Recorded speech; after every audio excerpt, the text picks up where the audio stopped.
बीच आप European markets को देखिए दीपाली एक बार, बिल्कुल ऊपरी स्तर से वहीं गिरावट है और डाउ फ्यूचर्स करीब 70 अंक नीचे है इस वक्त। तो खेल अगर आप देखें फिर वही शुरू, चार्ट्स बुरी, कभी गलत नहीं बोलते, मैंने स्थिति कमजोर थी तो कमजोर थी ही, भले अगर आप देखें सुबह डाउ फ्यूचर्स क्यों ना 100 अंक ऊपर हो, लौट के बुद्धू घर को आए कैक 40 डैक्स अगर आप देखें सारे के सारे लानिशान है, फुत्सी की स्क्रीन पर लगभग 1.25% नीचे, सबसे ज्यादा गिरावट यहाँ पे फुत्सी में ही नजर आ रही है। बिल्कुल, और बहुत सारी ग्लोबल वॉइसेस अभी यही है कि यूएस फेड मीट भले ही ओवर हो गई हो, लेकिन अब जो इन्वेस्टर्स का फोकस है वो जियोपॉलिटिकल सिनेरियो पर जाएगा जिसको डोमिनेट करेगा यूएस प्रेसिडेंशियल इलेक्शंस। तो वही नर्वसनेस है सभी इक्विटीज में। हालांकि ये दीवाली एक बात है, कल मैं अभी इनफैक्ट फ्रैंकली स्पीकिंग मेरे को तो अब सुनने का मौका मिला, वो अगर आप देखें जो प्रेसिडेंशियल कैंडिडेट्स की जो डिबेट थी कल, बॉडी लैंग्वेज, बातचीत करने का नजरिया और तरीका, और सुबह तो खैर मैं खबरों को पढ़ के बोल रहा था, लेकिन मैंने खुद जब सुना ना तो एग्जैक्टली अगर आप देखें क्लिंटन का जो था ना, उनकी जो बातें थी उस पर काफी वजन था। खैर जिम रॉजर्स ने एग्जैक्टली कहा कि आज सुबह अगर आप देखें हमने इनसे खास बातचीत की एग्जैक्टली इसी पहलू पर। आइए पहले उनको सुनते हैं उन्होंने कहा क्या एग्जैक्टली इस पर। I'm worried about stock markets everywhere in the world for the next couple of years. You know, they've been going up for 7 or 8 years. As I said before, the market breadth is already deteriorating badly everywhere in the world.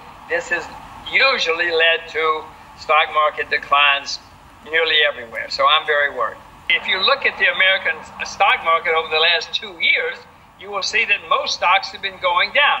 The averages are up because of a few big stocks. There are 10 stocks which never go down, Amazon, companies like that, and they hold the market up. But most stocks in America have been going down for 2 years, and most stocks in the world have been going down for the last couple of years. Underneath the euphoria of a few big companies in America, there's serious deterioration in stock markets around the world. Trade wars everywhere with China, with Mexico. Well, trade wars have always been disastrous. The other is offering the world very high taxes, both of which is not going to help anybody. High taxes will slow the American economy. Trade wars will slow the American economy too. Just look at what they say. Don't listen to me. Mr. Trump says he's going to do this. Trade wars. Mrs. Clinton says she's going to raise taxes for everybody. Neither of those scenarios has ever led to a good economy anywhere in the world. The lesson of history, Shakshi, is that most people do not learn the lesson of history even if they know the lessons of history. Okay. दोनों नेताओं की नीतियों का अगर आप देखें कहीं ना कहीं उन्होंने माना कि उद्योग जगत के लिए तो अच्छी नहीं है भैया, खुले तौर पे कहा उन्होंने।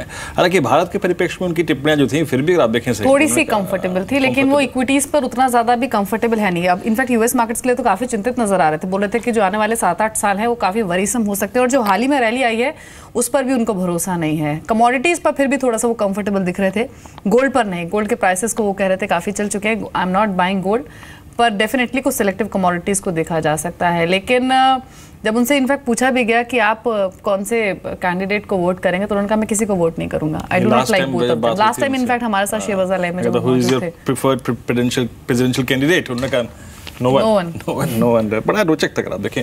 हालांकि देखिए अभी यहाँ पर हमें इसी पे थोड़ा डिस्कशन कर लेते हैं। इनफैक्ट आपकी राय क्या है इस पे सिद्धार्थ? हमारे पास क्या है एग्जैक्टली और यूएस के पास क्या है? हमारे पास है रेट साइकिल का ऑलमोस्ट डिक्लाइनिंग ट्रेंड में होना, हमारे पास अर्निंग विजिबिलिटी है, तो क्या सीधे सीधे कंपेयर करना US market versus Indian market, क्या ये सही तुलना है? या फिर आप भी मिस्टर रॉजर्स ने जो कहा कि I am slightly comfortable for Indian markets on Indian markets, इस तक से कितना सहमत हैं आप? देखिए इस बात से तो मैं पूरी तरीके से सहमत हूँ, क्योंकि इंडिया डेफिनेटली एक स्वीट स्पॉट है। पर ये कहना कि इंडिया बिल्कुल यूएस मार्केट में कुछ भी होता है तो इंडिया को कोई फ़र्क नहीं पड़ता है, ये गलत बात है। हम मानते हैं कि US markets being the mother market, US presidential elections में कोई भी आउटकम आता है जिस कारण से अगर ग्लोबल इकोनॉमीज या मार्केट्स थोड़े वीक होते हैं तो इंडियन मार्केट्स में डेफिनेटली प्रभाव होगा, थोड़ा सा दबाव भी ज़रूर आएगा।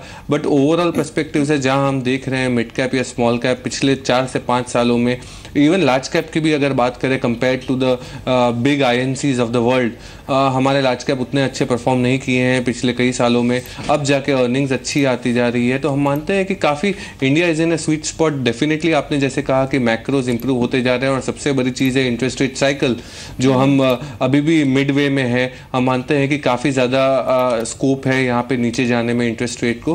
तो ये सभी देखते हुए short term knee jerk reaction जरूर हो सकता है ग्लोबल मार्केट्स के कारण, but with a medium to long term perspective Indian markets are definitely at a sweet spot. जी, इनफैक्ट वीरेंद्र, अभी आप बोल रहे थे कि जब सुबह प्रेसिडेंशियल कैंडिडेट्स के बीच में डिबेट चल रही थी तो हिलेरी क्लिंटन की जो बॉडी लैंग्वेज थी वो काफ़ी कंफर्टेबल नजर आई थी, और शायद उसी कंफर्ट को देखते हुए आईटी स्टॉक्स भी रिएक्ट कर रहे हैं, आज हरे निशान में कामकाज कर रहे हैं। भले ही जो डोनाल्ड ट्रंप हैं वो इंडियन आईटी कंपनीज को ब्लेम करते रहे ले ऑफ्स के लिए, लेकिन आज एक कंफर्ट आईटी स्टॉक्स में दिख रहा है। दिवाली देख चाहे कोई भी आ जाए, आई मीन सुबह मेरे ख्याल से जब हमारे साथ टेक महिंद्रा के मिस्टर नैयर थे, उन्होंने बिल्कुल सही बात कही। आप राष्ट्रपति बदल सकते हैं, नए राष्ट्रपति आ सकते हैं, लेकिन व्यवस्था को आप महीने, 2 महीने, 3 महीने में कतई नहीं बदल सकते। ये हमारी विशेषताएं हैं कि आप हमारे यहाँ से आईटी प्रोफेशनल्स को लेकर वहाँ जाते हैं। खैर आइए, उनको मिस्टर नैयर ने कहा क्या, और साथ ही साथ नेस्कॉम के अगर आप देखें चेयरपर्सन उन्होंने क्या कहा, आइए सुनते हैं।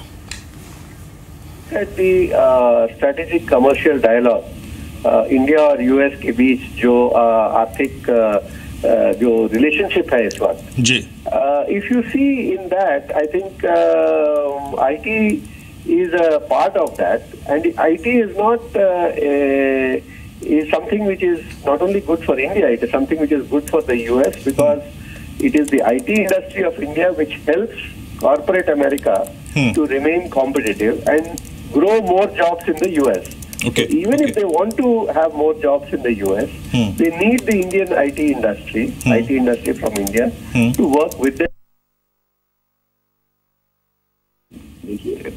IT sector में जो उन्हें चाहिए, we are the only country which can provide it.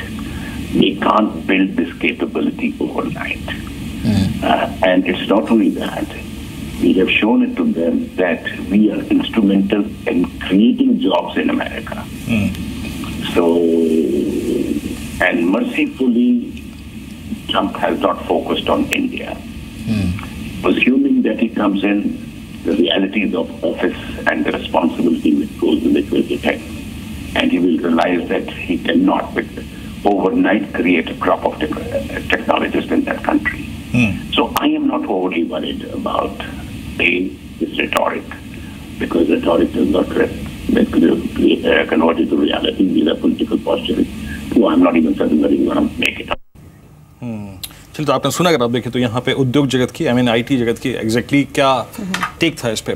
इस बीच मैं जरा एक बार निफ्टी को फिर लेना चाहूँगा, और देखिए निफ्टी ऑलमोस्ट 27 अंक नीचे, डे लो पर है। निफ्टी बैंक दिखाइए प्लीज़ एक बार, निफ्टी बैंक आपकी स्क्रीन पर 94 अंक नीचे, अब ये भी अगर आप देखें तो डे लो पर है। और निफ्टी जरा ये निफ्टी बैंक फ्यूचर्स दिखाएंगे एग्जैक्टली वहाँ पर क्या हो रहा है। अभी मैं नेक्स्ट मंथ का फ्यूचर्स नहीं, मैं इसी मंथ के फ्यूचर पे बात करूँगा, सिंस ट्यूसडे, वेडनेसडे, थर्सडे हमारे पास है यहाँ पे अब शॉर्ट सवार हो रहे हैं, 1,80,000 शेयर शॉर्ट सवार हो रहे हैं। मैं आपको कुछ आंकड़े देता हूँ, यहाँ पे जरा देखिएगा। इस वक्त सबसे ज़्यादा शॉर्टिंग जो हो रही है ना, अगर किसी सेक्टर में है, मतलब ओपन इंटरेस्ट राइट जहाँ हो रहा है वो ज़्यादा है सबसे ज़्यादा। आप देखिए रियल्टी स्पेस में, नहीं माफ़ कीजिएगा, सीमेंट में, और उसके बाद अगर आप देखें आपका बैंकिंग में देखिए कहाँ पे शॉर्टिंग हो रही है।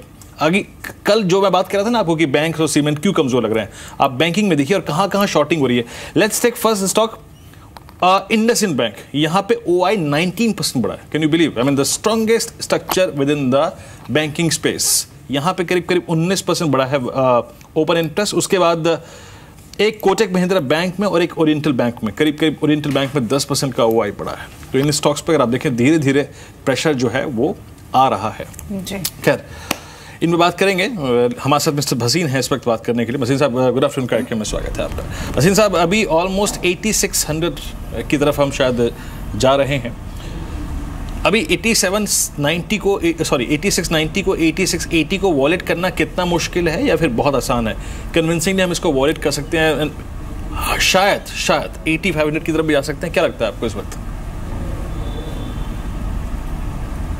हाँ, गुड आफ्टरनून वरिंदर। देखिए, आज despite having positive cues in the morning on Asia और यूरोप भी अच्छा खुला, हमारे यहाँ बहुत पेसिमिज्म आ गई है, एंड दैट इज एविडेंट कि we could not retrace even the bank Nifty, वो ग्रीन में भी नहीं गया।